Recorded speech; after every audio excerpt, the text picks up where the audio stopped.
Subscribe करें एड्यूट्यूबर talks को और प्रेस करें इस बेल आइकन को, जिससे हर वीडियो का अपडेट आपको टाइम से मिल जाए। पहला क्वेश्चन स्क्रीन पे हम देख सकते हैं, प्राचीन भारत से है। अब प्राचीन भारत में जो उच्च शिक्षा थी, यानी कि एंशियंट इंडिया में जो हायर एजुकेशन थी, उसमें मेथड ऑफ लर्निंग कौन से नहीं थे। तो जो ऑप्शंस आपको दिए हुए हैं इनमें से ऑप्शंस जो यहां पर आपको दिए हुए हैं इनमें से कौन सा ऑप्शन नहीं था। ठीक है, तो पहले हमें पता होना चाहिए कि कौन कौन से ऑप्शन थे, तभी हम ये सेलेक्ट कर पाएंगे, क्वेश्चन ऑप्शन सेलेक्ट कर पाएंगे यहां पर कि कौन सा नहीं था। ठीक है, कोई बात नहीं। तो अगर हमें नहीं पता है तब भी ये क्वेश्चन कॉमन सेंस से हो सकता है। क्लियर है? तो अब यहां पर पहला ऑप्शन क्या कह रहा है? पहला ऑप्शन कह रहा है कि स्टोरी टेलिंग, यानी कहानी कहने का तरीका। तो हमें पता है कि जो पहले के गुरु होते थे वो कैसे पढ़ाते थे, कहानियां सुनाते थे बच्चों को, शिष्य को कहानियां सुनाते थे, कहानी के माध्यम से पढ़ाते थे। मेमोराइज या स्मरण करने की विधि पे भी जोर देते थे और प्रश्न उत्तर की विधि को भी यूज करते थे पढ़ाने के लिए। तो यहां पर जो आपका करेक्ट ऑप्शन है वो क्या हो जाएगा? थर्ड ऑप्शन, यानी चॉक एंड टॉक मेथड। ये मेथड नहीं यूज किया जाता था। तो यहां पर आपने एक तरीके से इस क्वेश्चन को आराम से कर लिया है, कोई प्रॉब्लम नहीं आई है। लेकिन अब यहां पर क्या करेंगे? यहां पर हम इस क्वेश्चन में, आज इस सेशन में हम क्या करेंगे, जो एजुकेशन इन एंशियंट इंडिया है या प्राचीन भारत में जो शिक्षा थी उसको डिस्कस करेंगे आज के क्वेश्चन के तहत। तो सबसे पहले बात करेंगे गुरुकुल की। अगर हम इंडियन एजुकेशन सिस्टम की बात करें तो गुरुकुल शब्द का नाम सबसे पहले आता है। अब गुरुकुल था क्या? गुरुकुल क्या था? गुरुकुल में क्या होता था कि रेजिडेंशियल टाइप ऑफ स्कूल होते थे जहां पर शिष्य अपने टीचर के साथ रहता था, समीप रहता था और वहां पर ज्ञान अर्जित करता था वहां से। सेकेंड टर्म जो कि बहुत ही पॉपुलर है, आप सभी को पता होगा, दैट इज गुरु दक्षिणा। गुरु दक्षिणा क्या होती थी? ये एक तरीके से वन टाइम फी होती थी जो शिष्य अपने गुरु को देता था। क्यों देता था? सम्मान और रिस्पेक्ट शो करने के लिए, थैंक्स शो करने के लिए। ठीक है, तो ये गुरु दक्षिणा पढ़ाई पूरी होने के बाद दी जाती थी, जो कि एक शिष्य अपने टीचर को देता था। अब बात करेंगे कि जो लैंग्वेज होती थी, जो पढ़ाई होती थी, वो किस भाषा में होती थी। तो वो भाषा संस्कृत थी। संस्कृत भाषा में ही सारी पढ़ाई होती थी उस समय में। वैदिक एरा की बात हो रही है यहाँ पे। ठीक है, वैदिक एरा में संस्कृत यूज होती थी। और अगर हम बुद्धिस्ट एजुकेशन सिस्टम की बात करें तो वहां पर पाली यूज होती थी। तो इसमें कंफ्यूज नहीं होना है, इसको आप नोट डाउन करते चलिए। अगर नोट्स बना रहे हैं तो नोट्स बनाना बहुत ही जरूरी है। ठीक है, ये हिंदी में भी दिया हुआ है नोट्स आपको, आप नोट डाउन इसे कर सकते हैं। अब अगर हम बात करें तो सब्जेक्ट्स कौन कौन से पढ़ाए जाते थे, तो अगर हम वैदिक एरा की बात करें तो सब्जेक्ट्स क्या क्या पढ़ाए जाते थे? वेद पढ़ाए जाते थे, 4 वेद जो होते थे, वेदास, उपनिषद, दर्शन यानी कि फिलॉसफी, पुराण और तर्कशास्त्र। ये वैदिक पीरियड में सब्जेक्ट्स पढ़ाए जाते थे। इसके अलावा अगर हम बुद्धिस्ट एजुकेशन सिस्टम की बात करें तो वहां पर 3 पिटक्स पढ़ाए जाते थे। पिटक का मतलब क्या होता है? पिटकाज मतलब होता है कलेक्शन, या एक तरीके से आप समझ लीजिए बास्केट। जो बुद्ध के शब्द थे, वर्ड ऑफ बुद्धा था, वो एक तरीके से 3 भागों में विभाजित कर दिए गए, डिवाइड कर दिए गए, जो कि सूत्र, विनय और अभिधर्म के नाम से जाने जाने लगे। ठीक है, तो ये हम लेटर ऑन पढ़ेंगे आगे, अगर डिटेल में पढ़ना होगा तो। अभी हम वैदिक पीरियड के बारे में ही पढ़ेंगे। अब यहां पर अगर हम प्राचीन भारत की बात करें तो वहां पर शिक्षक को बहुत ज्यादा सम्मान मिलता था। धरती पे जो सबसे ज्यादा ग्रेटेस्ट पर्सन होता था वो एक टीचर होता था। और टीचर का काम क्या होता था, ड्यूटी क्या होती थी, अगर हम इसकी बात करें तो जो शिक्षक होता था उसकी ड्यूटी यही होती थी कि कोई भी शिष्य है उसकी जिंदगी से अज्ञानता के अंधकार को दूर करना, कोई भी अज्ञानी ना रहे और सभी के जीवन में प्रकाश आए, लाइट ऑफ नॉलेज आए। ठीक है, अब यहां पर अगर हम बात करें कि एजुकेशनल इंस्टीट्यूट कौन कौन से होते थे, या एक तरीके से फेमस जो एजुकेशनल इंस्टीट्यूट थे अगर एंशिएंट पीरियड की अगर उनकी बात करें तो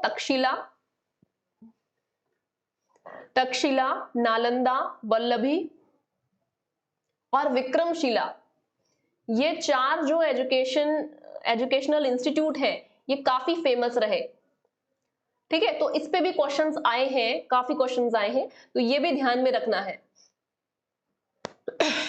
अब ये जो इंस्टीट्यूट है ये कहाँ है, इनमें क्या क्या चीजें हैं, क्या क्या चीजें पढ़ाई जाती हैं, ये सारी चीजें कवर करेंगे। ये सीरीज में आप बने रहिए पहले तो। ठीक है, आगे बात करते हैं। टॉपिक से डेविएट नहीं होना है, पहले तो इन सब चीजों को ऊपर ऊपर से जानेंगे, फिर और अंदर में या डीप में पढ़ेंगे। अब यहाँ पर अगर हम बात करें तो जो भी पढ़ाई होती थी एंशिएंट इंडिया में, उसका वे क्या होता था, उसका तरीका क्या होता था, उसकी मेथड्स क्या होते थे। तो यहाँ पर सबसे पहले तो जो भी पढ़ाई होती थी या नॉलेज दी जाती थी वो ओरल वे में दी जाती थी, बुक्स नहीं होती थी उस टाइम में। ठीक है, ओरल वे में रहती थी, बुक का दौर नहीं था, वो बुक्स नहीं दी जाती थी, बिना बुक के ओरल वे में पढ़ाया जाता था। और जो टीचर्स होते थे उनको अलग अलग नामों से जाना जाता था, जैसे कि आचार्य, उपाध्याय, चरक, गुरु। अब ये जो अलग अलग नाम है ये किस बेसिस पे रखे गए और इन्हें गुरु क्यों बोलते हैं, आचार्य किसको बोलते हैं, ये सब भी समझेंगे टाइप्स ऑफ टीचर में। अब फर्स्ट जो टाइप ऑफ टीचर है वो है गुरु। अब गुरु हम किसे कहेंगे, गुरु वो शिक्षक गुरु कहलाते थे जो गृहस्थ लाइफ या फैमिली लाइफ स्पेंड करते थे और अपनी जिंदगी या जीवन यापन करने के लिए नॉलेज डिस्ट्रीब्यूट करते थे स्टूडेंट्स में। सेकंड अगर बात करें तो आचार्य, आचार्य किन लोगों के नाम के आगे लगता था, जो कि मास्टर होते थे अपने सब्जेक्ट में, जैसे कि आचार्य द्रोण, आचार्य द्रोण, चाणक्य जो कि अर्थशास्त्र सब्जेक्ट में मास्टर थे, और अगर द्रोणाचार्य की बात करें तो वॉर एजुकेशन में वो मास्टर थे। तो ये कुछ फेमस गुरु हैं जो आप जानते होंगे। तो आचार्य किन लोगों के नाम के आगे लगता है, जिन्होंने अपने सब्जेक्ट में मास्टर किया हो। Next one is Upadhyay. अब अगर उपाध्याय की बात करें तो उपाध्याय किन लोगों के नाम के आगे लगता है, जो कि वेदास के कुछ अंग को पढ़ाते थे, वेदंगास पढ़ाते थे। जिनका उपाध्याय किन लोगों के नाम के आगे लगता है, जिनका प्रोफेशन हो टीचिंग और वो कुछ पोर्शन ऑफ वेद को पढ़ाते हो, वेद के कुछ पोर्शन को ही पढ़ाते हो, उनके नाम के आगे उपाध्याय लगता है। अब चरक की बात करें तो चरक किन लोगों के नाम के आगे लगता है, किन टीचर्स के नाम के आगे चरक लगता है, जो एक तरीके से भ्रमण करने निकलते हैं कंट्री में हायर नॉलेज के लिए, ज्यादा नॉलेज कलेक्ट करने के लिए वो भ्रमण पे निकलते हैं।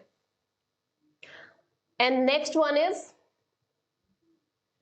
योजन सातिका। अब योजन सातिका कौन होते थे, जिनके पास बहुत गहन विद्या होती थी, जो बहुत फेमस होते थे, दूर दूर से लोग उनके पास ज्ञान अर्जित करने के लिए आते थे, योजन सातिका। नेक्स्ट क्या है आपका, शिक्षक है, यानी कि टीचर है। अब शिक्षक किसको कहा जाता था, जो इंस्ट्रक्ट करता था, इंस्ट्रक्शंस देता था कला पढ़ाने के लिए, भाषा पढ़ाने के लिए या संगीत पढ़ाने के लिए। तो ये 6 प्रकार हैं गुरु के, शिक्षक के, जो कि उस समय चलते थे। अब अगर हम बात करें तो जो नॉलेज थी वो ओरली दी जाती थी, लेकिन उसके अलग अलग तरीके थे।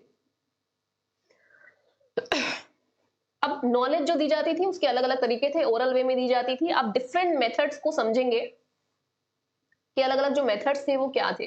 पहला है हमारा मेमोराइजेशन, यानी कि स्मृति। दूसरा है आपका क्रिटिकल एनालिसिस। क्रिटिकल एनालिसिस में क्या होता है कि चीजें ब्रेक डाउन करके एनालाइज करते हैं कोई चीज समझने के लिए। Third one is critical introspection. अब इंट्रोस्पेक्शन का मतलब क्या है, अपने आप को जानना, कि अपना निरीक्षण करना एक तरीके से। तो इसमें 3 टाइप्स होते थे, पहला सुनकर या श्रवण करके, दूसरा मनन करके यानी चिंतन करके, सोच करके, और तीसरा क्या है, कंसंट्रेटेड कंटेम्पलेशन, अब ट्रुथ को रियलाइज करके। ठीक है, तो ट्रुथ जो भी पढ़ाया गया है, जो आपने सुना, पहले आपने क्या करा, सुना, फिर आपने उसको सोचा और फिर उसको रियलिटी में उतारा समझने के लिए। तो 3 तरीके होते थे। ठीक है, तो उसी को हम निध्यासन बोलते हैं या एकाग्र ध्यान करना। अब नेक्स्ट आपका है कहानी सुनाना, यानी कि story telling method. Next one is question answer method, प्रश्न उत्तर विधि। क्लियर है?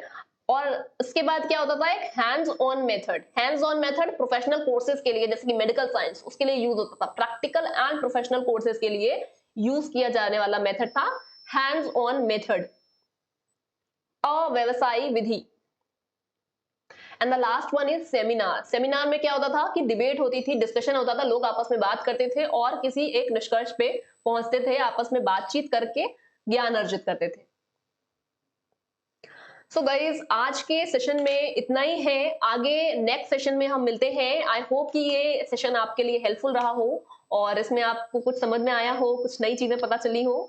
सो thank you so much for watching this video. और हमारे साथ जुड़ने के लिए आप यहाँ पर कनेक्ट हो सकते हैं।